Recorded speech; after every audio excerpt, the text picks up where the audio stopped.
Восточная Сибирь. Глухой и неприступный район западного Саяна, где начинает свой бег к Енисею река Абакан. Здесь, в географическом центре Азии, у подножия горного склона и чуть выше слияния Абакана с шумливым Еринатом, укрылась от внешнего мира старообрядческая обитель с ее единственной насельницей Агафьей Лыковой. Отшельница Агафья, которая родилась, выросла и получила воспитание в полной изоляции от социума, притягивает к себе людское внимание все 40 лет после возобновления контактов с Большой Землей. Притягивает, как мотыльков притягивает светящийся в сумерках фонарь, как притягивает маяк в безопасную бухту. Ушло в прошлое прежнее государство, вынудившее ее семью бежать под защиту дремучей тайги. Новая Россия переживает испытания на прочность одно за другим. Весь мир нещадно болтает и колотит на геополитических поворотах и ухабах. Словом, все изменилось с той поры, как общество узнало об эпопее старообрядческой семьи Лыковых, 30 лет прожившей на особицу. И теперь-то, казалось бы, какое всем дело до человека, который неспешно работает себе серпом, убирая вызревшую рожь с небольшой делянки. А дело-то оказывается в том, что именно на этой крохотной и затерянной делянке время движется в ином измерении, чем в суетливых городских кварталах. И даже год здесь другой. 7528 от сотворения мира. Здесь все иначе, чем в повседневной текучке информационного века уже где-нибудь в ближайшем населенном пункте. Да кто же она? Несчастный человек, заброшенный судьбой в молотилку дикой природы? Или подвижник, указывающий нам путь нравственного совершенства? Хочу поблагодарить за возможность вернуться к этой личности, встреча с которой, я думаю, что и для вас, и для меня очень важная. Она, можно сказать, как камертон настраивает именно на христианский евангельский лад. И она сама отвечает, что мы жили как христиане, как и отец ее, как она. И, конечно, не жалеет об этом. Это сознательная ее позиция. Для сегодняшнего мира, я думаю, что очень важно, наверное, промыслительно даже Господь вот таких людей выявляет, показывает. И вот вы говорите, сейчас какое-то особое время, которое необходимо для выверения позиций. Я думаю, что в России, в Руси никогда простого времени не было. Возьмем и 20 век, и век вот этого трагического раскола, если про старообрядчество говорить, и испытания, когда было смутное время, и время татаро-монгольское, и так далее, и так далее. Никогда не было простого. И всегда Господь как-то давал людям для ориентации, для подкрепления именно таких людей, которые могли, как крепость, действительно, как крепость духовная, быть примером. Для нас очень важна личность протопопа Аввакума. Она, собственно, наследница по старообрядческой линии, так по духовной, или боярни Морозова. Да, вот эти люди, которые вот, были богатыри, не вы, как печальная досталась доля, но действительно это люди промыслом Божиим, укрепленные, они показали пример, как нужно спасать свою душу. Ведь важнее ничего нет для человека, как спасти свою душу, как уберечь ее от соблазна, от растления. Действительно, сейчас это очень актуально в наше время. Хотя, я говорю, еще во все времена были, потому что дьявол всегда действует, может, образуясь какими-то обстоятельствами, современностями, но все равно это очень актуально для человека сбережения своей души. Ну, а Господь говорит, и Агафья, и другие подвижники делают это. Пост и молитва. Я все сейчас больше думаю, а почему так тянутся к ней люди, вот корреспонденты, вот молодежь, студенты, я знаю, что много. Да. Это действительно необходимость вот такой вот зарядки. Сейчас такое модное слово, сочетание мастер-класс. Вот мастер-класс духовной христианской жизни она дает. Такой мастер-класс сейчас проходит инок Гурий. Прибыл он на Еринат в конце августа и собирался пробыть здесь до декабря, а вышло все иначе. Вот уже март на дворе, а инок все еще на таежной заимке. Для нас пребывание инока в святой обители на Еринате – большая удача в исследовании феномена пустынничества Агафьи Лыковой.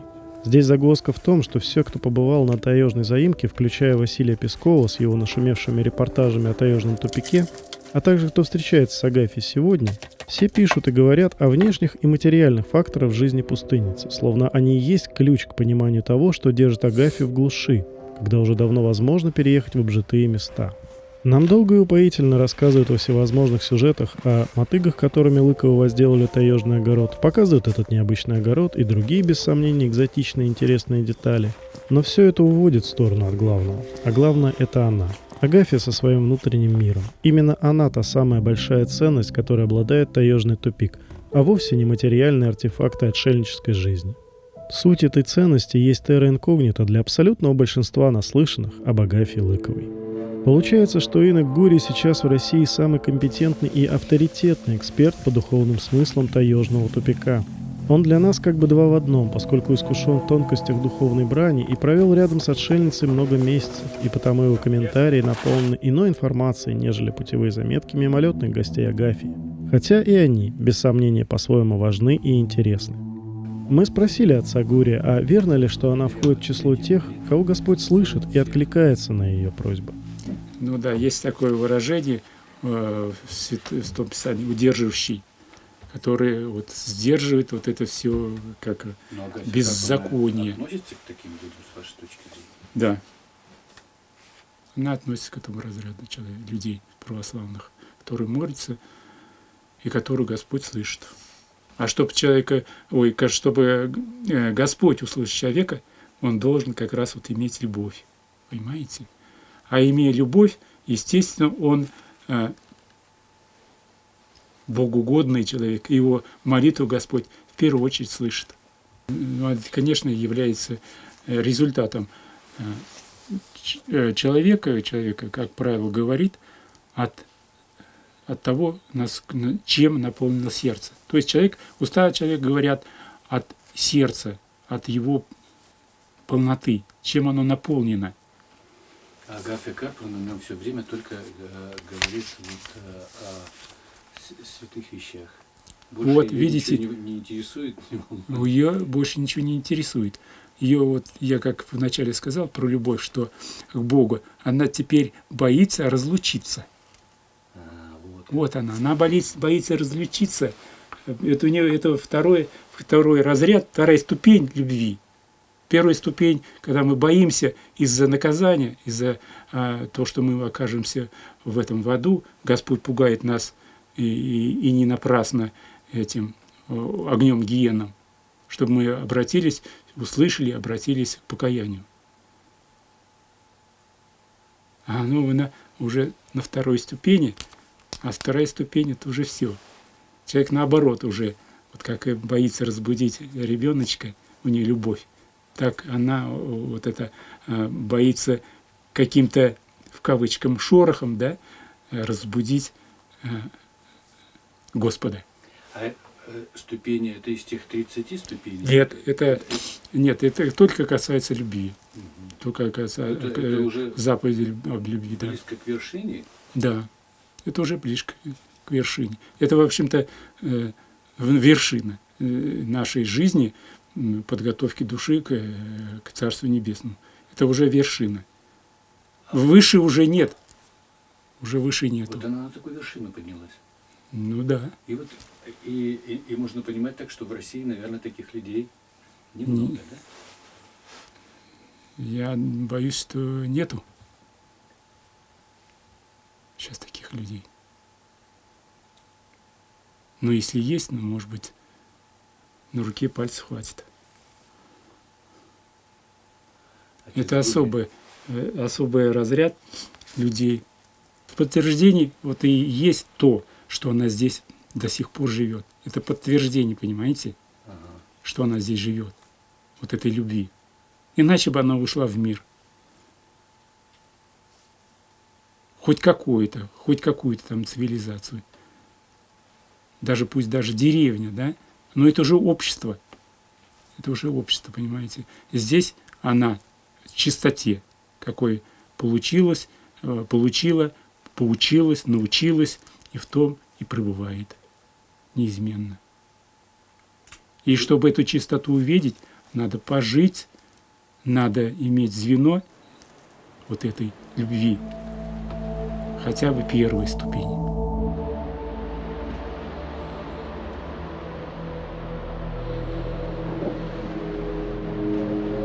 Именно в это средоточие первозданной чистоты, названное Василием Песковым по манерам 35-летней давности таежным тупиком, 7-й раз направляется студенческая экспедиция Мираа. Новая поездка вторая в текущем году, предыдущая состоялась на стыке весны и зимы. Что же влечет сюда ребят, заставляя раз за разом покидать мегаполис с его жизненным комфортом и ехать невесть куда, где нужно довольствоваться самым малым, где постоянно донимают комары и мошка, где могут случиться любые неприятности и где надо много работать и не жалеть себя. Ответ прост – добрая воля, отсюда и слово «добровольцы», а еще сострадание и жертвенность, которые и лежат в основе добровольчества. В понятиях этих содержится истина, каждому известная с детства. Но как конвертировать эти прописные вещи в конкретные дела и поступки, когда день твой расписан по минуту? Иначе говоря, как победить рутину повседневности на пути к доброделанию? Подсказку к решению важной нравственной задачи дали святые отцы на заре христианства. Надо, говорили они, искать любую возможность сделать добро. Как, к примеру, пытался искать старик Лыков, отец Агафьи Карповны, который, увидев первых за 30 лет людей, а это были геологи, тут же спросил, чем мы можем вам помочь? Будто все 30 лет нещадно битой жизнью отшельник только и ждал момента, когда сможет помочь геологам, а увидев их, тут же и поспешил предложить эту свою помощь. За долгие годы отшельничества мудрый старик Лыков не только не забыл святоотеческое наставление, но и преподал нам через годы поучительный урок доброделания, у которого, как следует из этого урока, нет границ ни во времени, ни в содержании. Вот такую чистоту, как питательную основу нравственного совершенствования, имел в виду отец Гурий, когда говорил об атмосфере, в которой была воспитана и живет наша наставница и хозяйка, и в какую посчастливилось окунуться волонтером Мираа. Глядя на то, как Агафья Карповна принимает привезенные из большой земли подарки, вспомним слова инока Гурия: «Чем наполнено сердце, о том человек и говорит». Они помогают понять по-детски чистый и светлый интерес к иконке. Так радоваться, искренне и без оглядки на чужие глаза способен не каждый. Тем более, что объект тихой и затаенной радости отшельницы вовсе не овощи и фрукты, батарейки и прочие важные для скудного таежного быта вещицы, а иконка.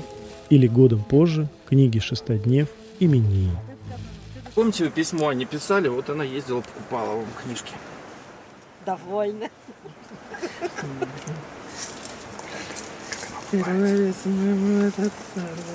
И хотя с виду Агафья Карповна чем-то похожа на тех бабушек, о которых вспоминают студенты, когда делятся впечатлениями от посещения таежной обители, и одета, мол, просто, и разговаривает с ребятами о самом обыденном, и хлопочет по хозяйству точно так же, как многие ее ровесницы.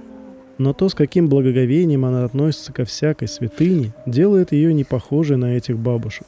Вот и получается, как отмечал в своих духовных наставлениях наш недавний современник, преподобный Паисий Святогорец, что внутренний человек должен питаться Богом и жить Богом, а благоговение, подчеркивал он, это внутренняя скромность и духовная чуткость. Благоговейный человек отчетливо ощущает присутствие Бога, ангелов и святых, а в своем уме постоянно имеет мысль, что тело его есть храм Святого Духа, и живет просто, чисто и освященно. Сказал он так четверть века назад, словно сказал про отшельницу из таежного тупика.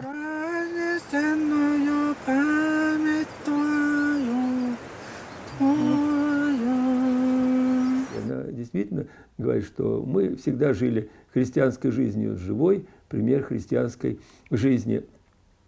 И спрашивают, а вы не жалеете, что у вас детей нет? Она так отвечает, она всегда очень добрая. А не для этого живем. Действительно, не для этого живем. Тогда мы животные, там как куры, лягушки какие-то, да, вот они тоже, размножение и все. Вот, конечно, она живет более высокой жизнью, конечно, для Бога. А это и жизнь для людей. Конечно, вот я думаю, что даже не сознавая этого, она же какие-то философии, что на кого-то там.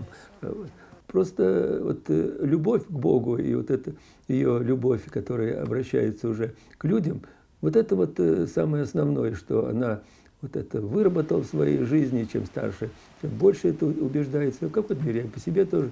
И вот это вот желание оставить что-то доброе, подарить людям хотя бы улыбку, хотя бы доброе слово, хотя бы напутствие для молодежи. Для нее очень важно какие-то подарки, хотя бы небольшие. Вот это очень важно, что она живет не для себя, а для других. А это как раз основное. Господь об этом тоже говорит, что не живите для себя, а как можно больше вот этих сокровищ духовных раздавайте. Тогда вот эти сокровища войдут, как это ветшалые, как можно сказать. А вот это сокровище любви друг к другу и к ближнему, к Богу, вот это сокровища, которые очень нужны нам. Я думаю, что промыслительно вот сейчас Господь вот таких людей, наверное, есть еще люди такие где-то. Просто мы как старообрядцы знаем Агафью, но я думаю, что есть такие люди просто среди нас, мы иногда просто не видим. Они, как правило, скромные. «Не живите для себя», — говорил только что владыка. Эта мысль понятна и бесспорна, когда рядом с тобой кто-то находится, и ты имеешь возможность бескорыстно делать для другого человека что-то полезное. А вот как быть в реалиях таежного тупика, когда другие люди здесь появляются редко, пусть и регулярно, как волонтеры МИРАА? Может показаться, что Агафья Карповна лишена радости быть полезной кому-то другому и вынуждена подолгу ожидать приезда гостей, чтобы сделать для них что-то такое, что наполняет сердце благодатью. Но это не так. Сейчас она идет туда, где расположен верхний огород. Подниматься по горному склону крутизной в 45 градусов вообще нелегко, а уж в ее-то годы и подавно. На верхнем огороде у нее растет картошка, есть несколько грядок, а на задах верхней избы в зарослях лесного кустарника прячется небольшая пашенка, о существовании которой нам стало известно именно сейчас и совершенно случайно. Оказывается, уже 2 сезона отшельница выращивает здесь картофель для российской семейной пары, которая живет в Боливии. Наши заморские соотечественники вступили в переписку с отшельницей, когда в полной мере ощутили неласковость чужбины. Из их писем, приходящих в таежный тупик с редкой оказией, Агафья Карповна уяснила, что эти люди почти ее земляки. Они из Челябинской области, где когда-то жили предки Лыковых, и что в Боливии им негде голову преклонить. Вот эти слова «негде голову преклонить» сразили ее наповал. Так ответил Христос кандидату в ученики, который намеревался следовать за ним. А мы хорошо знаем, что в сердце отшельницы царствует Господь, поэтому и понятна ее ответная реакция. Загоревшись стремлением принять у себя земляков, она без промедления взялась готовить им продовольственную базу. Может показаться чистое чудачество, но, как сказала бы сама Агафья Карповна, постоянно использующая евангельскую лексику, никак, то есть не чудачество. А что? Ответ опять находим у Паисия Святогорца. 2 радости имеются у человека, говорил он. Одна, когда он принимает, и другая, когда дает. Только жертвуя, человек пребывает в родстве со Христом, потому что Христос есть жертва. Так незатейливо, но выразительно и предельно наглядно всей своей жизнью в тайге Агафья Карповна проповедует евангельские ценности. Начинается трудовая стадия экспедиции. На коротком совещании решили, что часть ребят будет косить траву на сено для коз, а другие займутся дровами. Коз в хозяйстве 7. Вроде бы на первый взгляд многовато для одной-то отшельницы, но никаких готовых продуктов питания со стороны Агафьи Карповны не принимает, только свое. Из привозного лишь мука и немного крупы, так что без козьего молока не прожить, без него не будет сухого творога. Творог да рыба и составляет у отшельницы весь белковый рацион зимнего периода. Мясной пищи у нее практически не бывает. Косить траву в таежном тупике можно в 2 местах: на склоне горы, где есть несколько полянок, когда-то служивших огородом, да на лесных прогалинах речного берега. Но если на горном склоне скошенная трава сама высохнет даже в короткое солнечное окно, то сушить траву на берегу нужно с помощью шарома, то есть специального двускатного шалаша. Сама Агафья Карповна косить траву на берегу, похоже, не собиралась, потому и не восстанавливала разбитый ветрами шаром. Но с прибытием студенческого отряда выяснилось, что без него не обойтись, а поскольку рабочих рук прибавилось и травы можно заготовить много, построили 2 шарома. Косить траву серпом вроде бы нехитрое дело, но нашим студентам никогда ранее не приходилось им заниматься. Становится ясно, что такая работа монотонная, скучная и непривычная требует определенных волевых усилий, чтобы часами выполнять ее в неудобной позе. И тут вступает в действие духовный фактор. Попадая в трудную ситуацию, человек сдает нравственный экзамен, ведь добро является добром лишь в том случае, если человек жертвует чем-то своим, ему принадлежащим. Покоем, привычками, а в данном случае еще и состоянием психики, которую пришлось перенастраивать на новые реалии.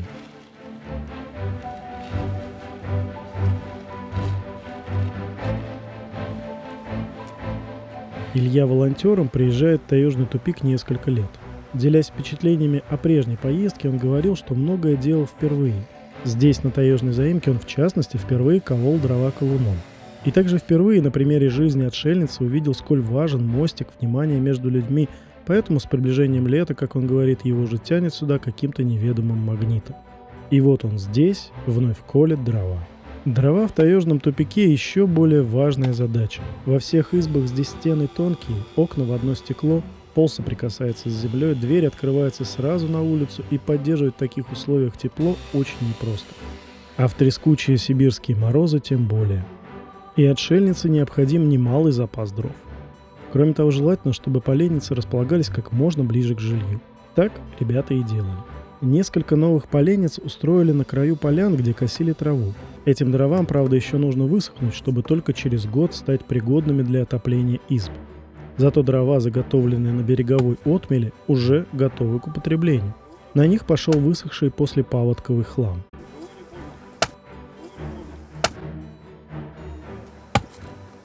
Вот только сухие чурки, в отличие от тех, что получаются из свежеспиленных деревьев, раскалывать непросто, как ни старайся. Тут дышится легко. Ну, то есть, понятное дело, что в лесу вообще дышится легко, но здесь как-то по-особенному. Тут даже с учетом того, что ты целый день работаешь, все равно ты не так сильно устаешь, как в других местах. То есть тут как-то, хоть и горы, и высота, и вроде как условия неприемлемые, да, для нормальной жизни, но все-таки тут дается почему-то все более легко, особенно тяжелый труд. Год назад нам не удалось выполнить одну очень важную работу – установить рыбацкую загородку на реке, которую в просторечии называют заездком. Заездок позволяет отшельнице добывать необходимое по ее потребностям количество рыбы хариуса. Пойманную рыбу она сушит в расположенном неподалеку балагане, вялит и коптит. Занимаясь этим делом в сентябре-октябре, здесь в балагане живет, здесь и молится. Нам не удалось установить плотину из-за высокой воды в Еринате, вызванной дождями в горах. Агафья Карповна попыталась это сделать сама с помощью инока Гурия, но у них в итоге тоже ничего не вышло. Осенний паводок, внезапно разгулявшийся из-за непрерывных осадков, сорвал плотину и унес ее вниз по реке. С нею он унес труды многих лет. Мало того, что таежный тупик остался без рыбы на зиму, так теперь еще надо изготовить все детали нового заездка, а их восстановление хрупкой женщине не под силу. Но если все-таки браться, когда молиться? А молитва – это главное для отшельницы, поскольку она связывает человека с Богом, подобно пуповине, дающей жизнь ребенку в чреве матери. Разрыв этой пуповины, говорил святой Паисий, чреват для человека духовной смертью.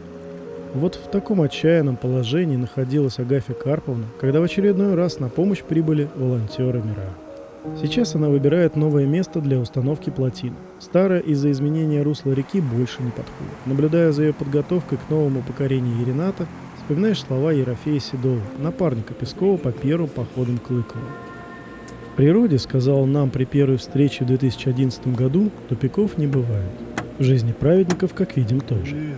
Новое место на реке для рыбацкой плотины найдено. В его окрестностях и развернулась деятельность нашей дружной команды. Тон в ней задает сын Ерофея Седова Николай, многоопытный таежник и Агафьин крестник. С ним мы познакомились еще в первый свой приезд в таежный тупик в том же 2011 году и с тех пор поддерживаем дружбу и тесное сотрудничество. Да и наша команда в этой экспедиции выглядит внушительно. Во-первых, она насчитывает 16 человек, а во-вторых, соединяет в себе опыт ветеранов волонтерских поездок и огромный энтузиазм новичков. Опыт, конечно, это в первую очередь от Николая и его земляка, Сергея Крикунова, горняка из Таштагола. Сергей с нами у Агафьи Карповны уже второй раз. Ветераны – это Николай Щербаков, Максим Сафонов, Илья Бацев, Даниил Горбатюк. За несколько прежних приездов на Еринат они не только научились хорошо делать любую таежную работу, но и обрели ценный опыт организации походной жизни. Новичкам Дмитрию Зайцеву, Дмитрию Петрову, Софье Бушневой и Екатерине Никитенковой достаточно брать пример с опытных походников и не отставать ни в чем. Органично вписались в волонтерскую команду МИРА военный врач Нина Позднякова и ее дочь Екатерина, учащаяся Новосибирской физико-математической школы. Они работают много и много общаются с отшельницей, ради чего и стремились на заимку. Катя стала кем-то вроде послушницы у Агафьи Карповны, когда с первого дня принялась помогать в уходе за козами. Непривычную для горожанина работу она выполняет столь заправски, словно выросла в крестьянской семье. Носит из Ерината воду для коз, готовит для них смеси и тольниковые ветки. Дважды в день кормит животных, поздним вечером делает это при свете фонарика, вот только еще не доила ни разу. Унесенный осенним паводком, прежний заездок служил отшельнице много лет, да и появился не в один день, а то, что паводок натворил, в суровой таежной действительности сравнимо с техногенной катастрофой в городе. И Николаю с Сергеем предстоит в короткое время устранить последствия разгула стихии, благо под рукой бензопила, первая помощница человека в тайге. Самодельной ручной пилой, которая есть у Агафьи Карповны, здесь делать нечего. Сейчас они строят треноги, которые встанут поперек реки и примут на себя длинные и толстые жерди – слеги.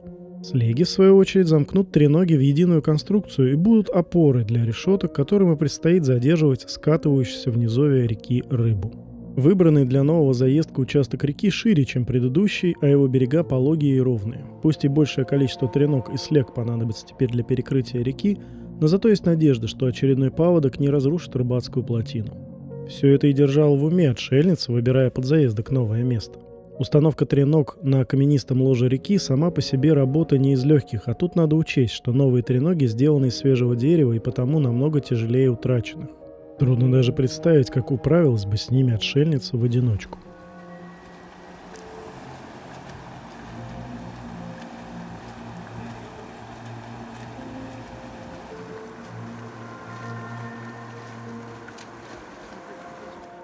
На этом этапе нужно соблюсти два важных условия – расставить треноги в такую линию, чтобы по ним ровно легли слеги, и добиться полной устойчивости опор. Любые отклонения впоследствии могут обернуться неприятностями. Но все идет как надо, поскольку с ребятами неотлучна Агафья Карповна, и все время она норовит помочь там, где и без нее управятся. Так уж привыкла. Везде сама. А со слегами та же история, что и с треногами. Они просто неподъемные. Волочить их по каменистому берегу можно только по-бурлацки, да и в воде, которая уменьшает вес бревен, с ними нелегко управиться. Но все побеждает молодая сила и желание сделать хорошее человеку, который сам делает добро людям своими молитвами. По такому случаю святой Паисий говорил, что монах творит молитву в молчании и ею шлет целые тонны помощи своим ближним. Агафья Карповна не монахиня, но живет в обители Пресвятой Богородицы Троеручицы по монашескому уставу, и ее молитвы обо всех за пределами таежного тупика, нуждающихся в помощи, о России и обо всем мире. И, как заметил инок Гурий, она относится к разряду людей, которых Господь слышит. Ей бы и сейчас надо молиться, а не тратить драгоценное время на строительные заботы, но тут вступают в силу законы дикой природы, которые нельзя игнорировать, если собираешься продолжить молитвенное делание. Соединенные друг с другом треноги мало-помалу приобретают контуры будущей рыбацкой плотины. Для ее устойчивости понадобится уложить несколько рядов толстых жердей, связать их проволокой, примотать к треногам, чтобы заездок мог противостоять напору воды, ведь ее уровень неминуемо поднимется, когда речной поток встретит препятствие. Следующий этап на сооружении заездка – установка на готовом настиле специальных деревянных решеток, которые отшельница называет запусками. Но прежде эти запуски надо изготовить, поскольку старый запас унесло паводком. На их приготовление идут обычные колья, а также палочки, наколотые из лиственных досок. Доски эти никто в таежный тупик не доставляет, их производит сама Агафья Карповна, используя топор и березовые клинья. Сейчас она аналогичным образом распускает заготовку для запусков, так что можно зримо представить, как в тайге, где нет лесопилки и электричества, добывают необходимый в хозяйстве строительный материал. Таким методом пользовалась отшельница 30 лет назад, когда готовила переселение с севера, то есть с прежнего места жительства, где семью Лыковых обнаружили геологи. Наколотые тогда из лиственницы тяжелой плахи она подняла на 3-метровую высоту и укрепила на близко стоящих деревьях. Получился лабаз, где она прятала от медведей и бурундуков продукты и семенной картофель. Такие признаки самодостаточности таежного тупика можно видеть на каждом шагу. Вся жизнь здесь базируется на проверенных веками приемах выживания, главное в которых опоры на собственные силы и помощь Божию. К примеру, среди огородных инструментов есть мотыга, которую Агафья Карповна из подручных материалов смастерила сама. О туисках, корзинках и прочих изделиях из бересты и говорить не приходится. Вся посуда во времена полного затворничества в ее обиходе была берестяная. Это сейчас на заимке много кастрюль и ведер, но тут уж гости постарались. Агафья Карповна во всем полагается на волю Божию. В субботу мы делали заездок, но пошел сильный дождь, не успели сделать. Часть плотины сделана, а часть нет. Агафья Карповна переживает, как бы не смыла плотину, дожди идут. Я рядом стою, тоже переживаю. Она это видит и тут же переключается. Дождь заканчивается, и красивая радуга. Она тут же в заботах умеет видеть, ценить и показать красоту природы. Говорит, смотри, как красиво, действительно радуга, а рядом еще вторая радуга. И вот, полагаясь на волю Божию, суббота, воскресенье, вот сегодня понедельник, плотина целая, мы ее достраиваем. Сегодня надо успеть достроить, потому что завтра тоже праздник. Успение Пресвятой Богородицы, а в праздник не работают. Вот так, на все воля Божия. На что полагались ребята, пребывая часами в холодной воде горной реки, можно только догадываться, но и здесь наверняка без воли Божией не обошлось. В то испытание ливнем участники строительства находились кто на берегу, а кто в реке. Укрыться негде, дождевики не у всех, так и работали. К счастью, ливень быстро закончился, и тут же над долиной засияли те самые две радуги, которым радовалась Агафья Карповна. Она говорила нам, что влага поднимается по радугам на небеса, чтобы вновь пролиться на землю живительной силой. После холодного дождевого душа никто не заболел. В конце экспедиции все с воодушевлением вспоминали, как круто это оказаться в полном смысле в середине водной стихии и выйти из нее без потерь. Рядом с заездком на берегу речки у отшельницы будет временное жилище – балаган или иначе балагашек, как она сама его называет. Это нехитрое сооружение состоит из каркаса, обтянутого для защиты от дождя и ветра полиэтиленом. Внутри его печурка из крупных валунов и несколько деревянных вешалок, на которых будет сушиться пойманный хариус. Сооружение это нехитрое, но как поставить его, надо знать по личному опыту, а с ним у московской братьи не богато. Но рядом бывал и таежник, а теперь уже и штатный участник нашей волонтерской команды Сергей. Спать Агафья Карповна будет здесь же, постелив на песчаный пол какую-нибудь дерюшку. И все долгие часы пребывания в рыбацком балагашке будет молиться. Настало время подоить козу. Кате Поздняковой еще не доводилось этого делать, а тут выпала неслыханная удача. Освоить, может ведь и пригодится, новое занятие, да еще под опекой такого инструктора, как знаменитая на весь мир отшельница. Нужно сразу два? Обои сразу.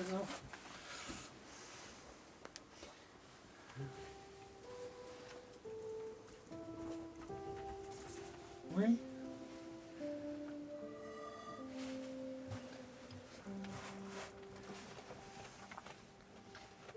И не зря святой Паисий говорил в беседах с паломниками: правильный духовный путь — забывать добро, сделанное тобой, и помнить добро, сделанное тебе другими.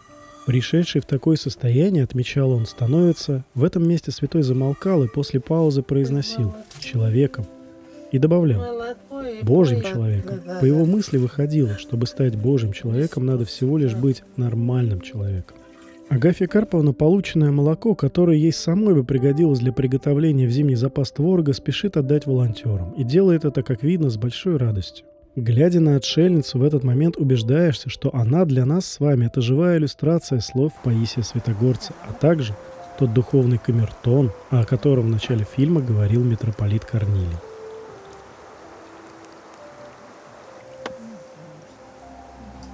Забот на таежной заимке в конце лета много, а выполнять работу, как заметила ранее участница волонтерской команды Нина, можно не во всякий день. Воскресенье – это Малая Пасха, а еще на период нашего пребывания в таежном тупике выпали 2 других православных праздника, поэтому в рабочие дни нельзя терять ни одного часа и даже ни одной минуты. Переборкой старого картофеля решаются 2 задачи. Волонтеры освобождают погреб для закладки нового урожая и обеспечивают рациональное использование остатков прежнего. Часть картошки уйдет на питание им самим, еще часть предназначена помощнику Георгию, а то, что не съедят люди, пойдет на корм козам и курицам. И так во всем. Ничто из старых запасов на заимке не пропадает. Все, как в данном случае, до последней картофелины находит свое применение. Так в реальной жизни работает принцип самодостаточности таежного тупика. А картошка здесь превосходная. По словам отшельницы, ее семена воспроизводятся, вы не поверите, непрерывно 100 лет. Правда, есть в хозяйстве и сорт картофеля, присланный из Красноярска уже в наше время. Клубни, хранившиеся в погребе почти год, хоть и дали длинные ростки, но сохраняют высокие товарные свойства, что практически не бывает в других местах. Видимо, погреб и у отшельницы какой-то особенный, либо вся атмосфера таежного тупика, как заметил волонтер Илья, располагает к преодолению планки доступного как людям, так и всему остальному. В этом своеобразном феномене святой обители на Иринате можно в очередной раз убедиться на примере переноски дров из низины к избам. Условия работы предельно жесткие, подъем в крутую гору, размокшая от продолжительного дождя почва и неудобная связка сырых поленьев за спиной, а перенести требуется много. Для волонтеров МИРА это очередное задание в экзамене на жертвенность. На этих кадрах видно, как нелегко парням. Для чего, зададимся вопросом, это им нужно? А вот для чего. Время переменчиво. Оно бывает и мирное, благополучное, и трудное, военное, катастрофичное и наполненное горестями, которые преодолеваются только общим для всех взаимовыручающим трудом. И каждый век в отечественной истории не обходился без того, чтобы не испытать людей на способность выстоять в смертоносных ситуациях. В суровые военные годы любой войны мы знаем много случаев, когда только полная отдача сил помогала нашим воинам выстоять и переломить любую силу и любую ситуацию. Как скажем, это произошло в июне 41-го на полуостровах Рыбачий и Средний, когда возникла угроза потери стратегической позиции на Баренцевом море с труднопоправимыми для нашей страны последствиями. Тогда артиллеристы на руках за ночь перетащили через скалы тяжелые орудия, чтобы отразить неприятельскую атаку с неожиданного направления. И замаячившая была опасность крупного поражения на Северном фронте миновала. Есть ли общее между событиями военного лихолетия и тем рутинным делом, которым заняты парни на склоне горы в таежном тупике? Общее между ними в той жертвенности, которая составляет суть подвижнической миссии отшельницы Агафьи Лыковой. И в переноске дров по скользкому и крутому косогору, и в их действиях на рыбацком заездке кроются отвага и самоотверженность, которая является в человеке движущей силой. Словно о наших парнях святой Паисий сказал, если кто-то заранее учится думать не о себе, но о других, то и во время опасности он тоже подумает о других. Давайте вдумаемся в эту мысль. Кто знает, что ждет нас за следующим поворотом истории. Живя в столь сложные годы, как сейчас, нам надо быть по совету святого не просто готовыми, а трижды готовыми. Так вот Гурий говорит, тяжело ей по лестницам ходить, говорит, 70 ступеньков. Да, Там она, говорит, идет, не жалуется, а тут как по лестнице ей. это... Ну, мужики сейчас все сюда занесут. Да, здесь задача будет сюда все поднять. налево стало ходить, а то на левой ноге вот подыматься. Я все направо и ходила, а лево-то так же упираться-то никак, да и вот сюда заденешь. И больно. Невыносимо было. А Что-то это она обследовать надо, опять что-то. направо это ходила, теперь право-то нога совсем. Агап, как 72 вам года, да? 3,5 часа в Пасху. Зима в таежном тупике во многом усложняет любое испытание летней поры. Мы решили специально показать, чем бы обернулась для Агафьи Карповны попытка принести себе дровишек из той самой низины, где в конце минувшего августа ребятам пришлось изрядно потрудиться, чтобы выполнить свою задачу.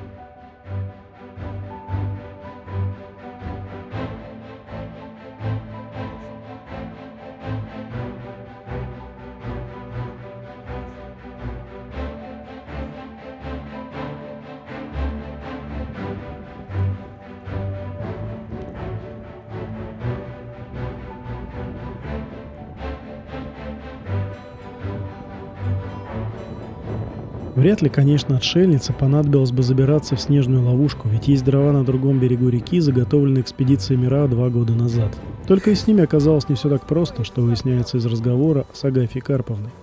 Из-за реки сухих-то дров я не смогла принести, а морозы-то сильные после богоявления носились. Да, были, ага. И у нас тоже.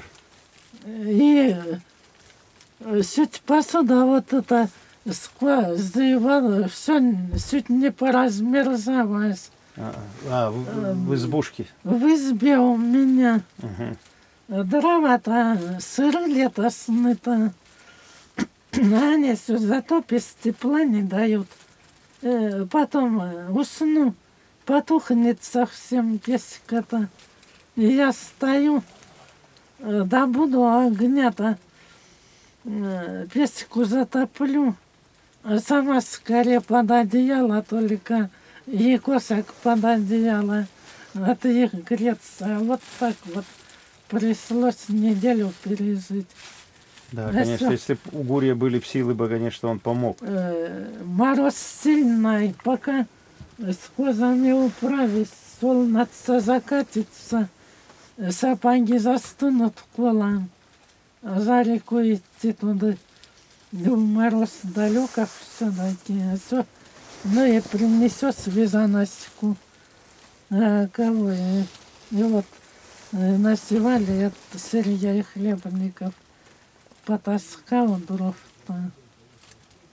Как раз в эту поездку мы занимались тем, что перевозили дрова с того берега, потому что летом они были недоступны. И эта работа должна быть сделана здесь, потому что на этом берегу очень трудно доставать дрова, потому что в округе есть уже нет сухостоя. А на том берегу он есть. И мы как раз восполнили этот пробел в этой поездке и перевезли значительное количество дров. Я думаю, видно на заднем фоне, это только небольшая часть из них. Зимой в таежном тупике стоит безмятежная тишина, которая разбудит Еринат, когда освободится от ледового панциря. Но в этом году с приездом волонтеров Мира таежной заимке пришлось расстаться с патриархальной зимней дремой. Такой мотобуксировщик где-нибудь в Подмосковье ни у кого не вызовет удивления, но здесь, вдали от машины и цивилизации, ничего подобного ни сама отшельница, ни окрестные горы еще не видели и не слышали. А в результате мы смогли быстро облегчить ей жизнь.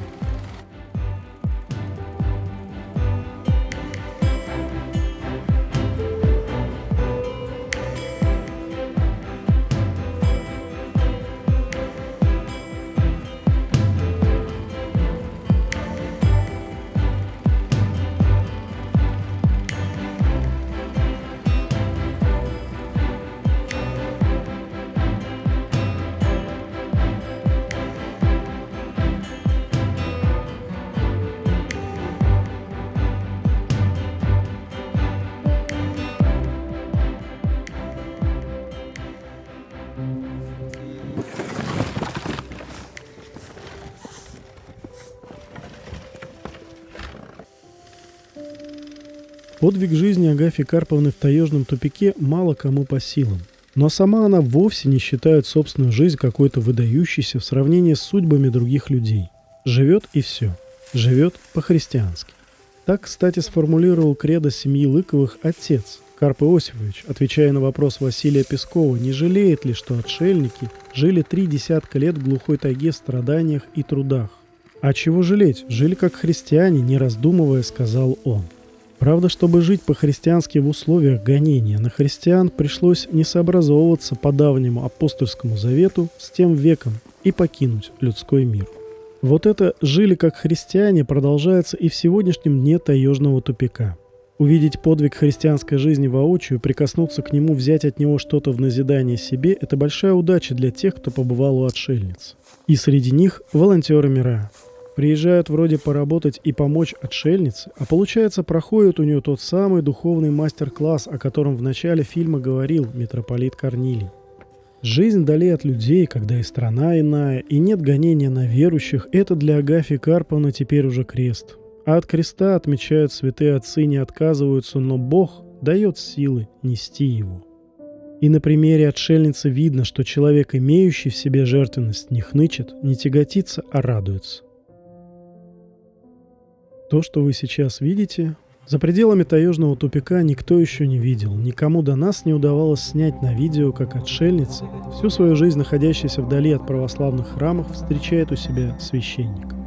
Это отец Игорь из новокузнецкой общины старообрядцев.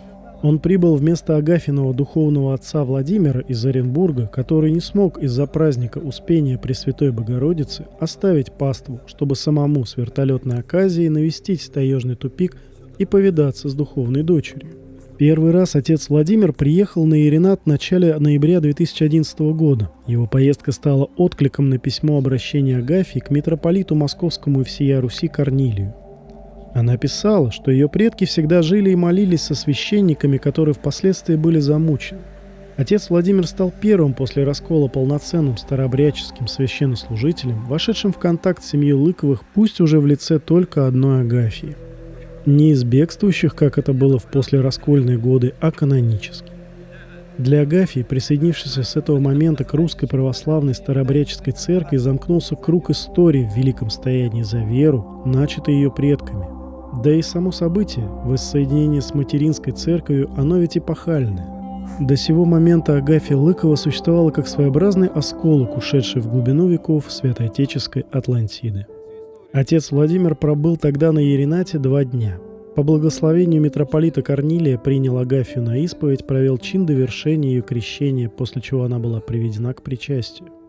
Потом он еще несколько раз навещал отшельницу. Сейчас снова у нее появилась возможность пройти главное для христианина таинство – исповедь и святое причащение. Нечасто отметим в ее положении возможность. Священник готовится к проведению таинств исповеди и причащения отшельницы, а также к последующему освящению ее жилища. Он молится в той избе, где находятся старинные иконы, сопровождавшие разные поколения Лыковых в их движении по северу Центральной России, Уралу и Сибири. Здесь же дораскольное Святое Евангелие. После молитвы он исповедует Агафью. Саму исповедь мы, конечно, не снимали, зато все остальное вы можете увидеть.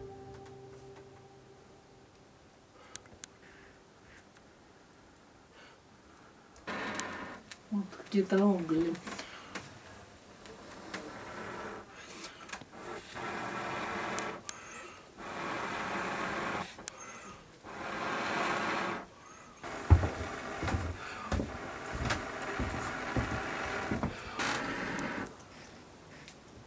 Все, Агафушка, Бог любит тебя. Я думала, уголь цвет взяла. А от берез-то гора. С острахом Божьим и верой приступите и крестись. Благословен гряды его, имя Господне, Бог Господь, и явися нам. Вот так держи, чтоб нам ничего не пролить. Честное и пречное тело и кровь Господа Бога и Спаса нашего Иисуса Христа подается рабе Божией Агафии в день принесения честного огня, который на образа Господня, и всех родителей несут небо осуждение. Тело Христова прими, да бессмертного вкусите, до оставления грехов и в жизнь вечную. Сейчас все убивай, все прибывай.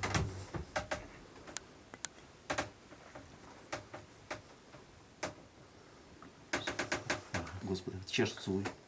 Аллилуйя! Ныне отпущаешь раба Твоего, Владыка, по глаголу Твоему с миром, яко видите очи мои спасение Твои гуд. Еще готов пред лицем всех людей, свет в откровении языком и славу люди Твоих Израиля. Давай с тобой, помилуй, святые Боже, святые, крепкие, смирны, помилуй нас. Слава Отцу и Сыну, Святому Духу, ныне присно и во веки веков. Аминь. Царствие Твое да будет воля Твоя, яко на небеси и на земле. Хлеб наш насущный дачь нам днесь, и остави нам долги наши, как же мы оставляем должникам нашим. И не веди нас в искушение, но избави нас от лукавого, Ты царство и силы, и слава Отца и Сына, и Святого Духа, ныне присно и во веки веков. Аминь. Спаси, Господи, люди свои, благослови достояние. Господи помилуй, Господи помилуй, Господи помилуй, Господи помилуй, Господи помилуй, Господи помилуй. Честнейшую и херувим, славнейшего истину Серафим, без истления Бога славорощую, сущую Богородицу Тебя величаем. Слава Тебе, Боже, наше упование наше, слава Тебе, слава Отцу и Сыну и Святому Духу, и ныне присно и во веки веков. Аминь. Господи помилуй, Господи помилуй, Господи благослови. Христос истинный Бог наш, молитвен пречистого Матери, силу честных, творящий креста, всех ради святых, помилуй и спасет нас, яко благо человека любит. Спаси, Господи, люди своя, и благослови достояние свое, победы православным христианам на супротивное даруй, и своя сохраняя крестом люди. Спаси, Господи, люди своя, и благослови достояние свое, победы православным христианам на супротивное даруй, и своя сохраняя крестом люди. Господи помилуй, Господи помилуй, Господи помилуй. Слава Тебе, Боже, наше упование, наше слава Тебе, слава Отцу и Сыну и Святому Духу, и ныне присно и во веки веков. Аминь. Господи помилуй, Господи помилуй, Господи благослови. Христос истинный Бог наш, молитвен пречистого Матери всех сил честных, растворяющих Христа, святых и святых, помилуй, спасет нас, яко благо человека любит. Аминь. Господи помилуй, Господи помилуй, Господи помилуй, Божией милости будем грешному. Создав меня, Господи, помилуй меня, без числа согреших, Господи помилуй, прости меня грешного. Господи Иисусе Христе, Сыне Божий, помилуй нас. Поздравляю Тебя с принятием Христовых тайн, с освящением, храмины Твои, во славу Божию. Ну, слава Богу. Пребывание священника у Агафьи Лыковой, к сожалению, не могло быть длительным. На прощание они все же постояли на высоком берегу Ирината, и отец Игорь что-то спел отшельнице. Подошла к концу и наша волонтерская экспедиция. Вот только расставание с Агафьей Карповной не хочется торопить. Трудно отпускает таежный тупик. Агафья Карповна – это целая книга. Ее можно изучать, можно много говорить. Вот вчера мне посчастливилось целый день провести возле Агафьи Карповны, потому что был праздник Успения Пресвятой Богородицы, работать нельзя, и мы пошли на озеро. А на обратном пути собирали ягоды и слушали рассказ, длинный, подробный рассказ Агафьи Карповны, как вот уже 40 лет назад геологи нашли их старообрядческую семью Лыковых в тайге. За эти 40 лет сюда приходили разные люди с разными целями, с разными судьбами. Кто-то на пару дней, кто-то на несколько лет. Но удивительно, что Агафья Карповна чувствует и умеет понимать человеческую сущность. Она обо всех рассказывала с добром и любовью. Я у нее переспросила, а люди хорошие приходили сюда? Она сказала, да. Я уточнила, все? Да, ответила она. И вот удивительно, что в этой суровой природе она сумела сохранить любовь ко всему окружающему.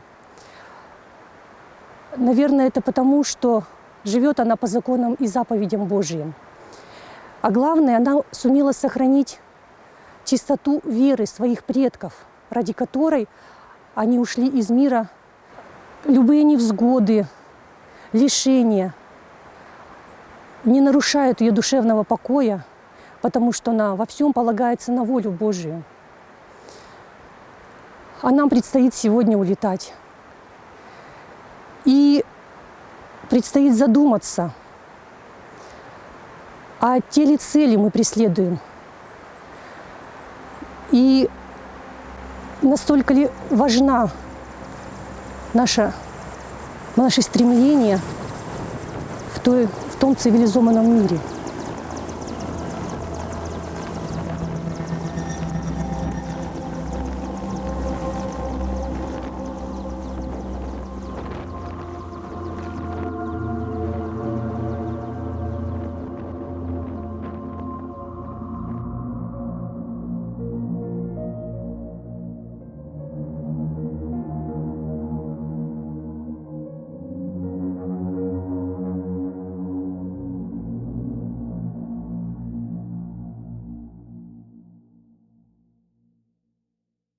Настолько ли